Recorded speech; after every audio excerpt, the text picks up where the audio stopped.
Toshkent viloyatida yuz bergan dahshatli yong'in natijasida bir oilaning 4 nafar a'zosi vafot etdi.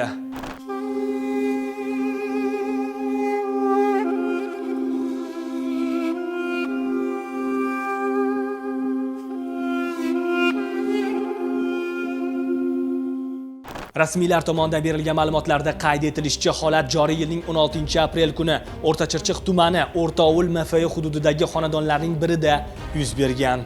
Yonib ketgan 96-yilgi bola, 3 ta bolasi, ana 1 yosh atrofida farzandi yonib ketgan. 3 ta bolasi.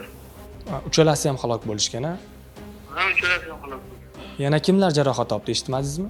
Onasi bilan o'sha bitta onasi, kelin jarohat oldi. Ularning ahvoli qanaqa ekan? Oyoq sinib, beli singan jarohat olib yotibdi banchada. Yong'in nimadan kelib chiqqani haqida ma'lumot yo'qmi? Yo'q, hali.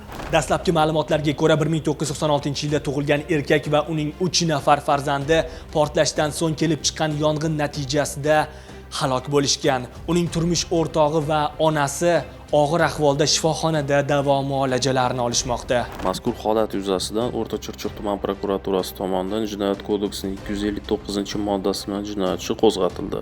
Hozirgi kunda tergov harakatlari ichki ishlar organlari tomonidan olib borilmoqda.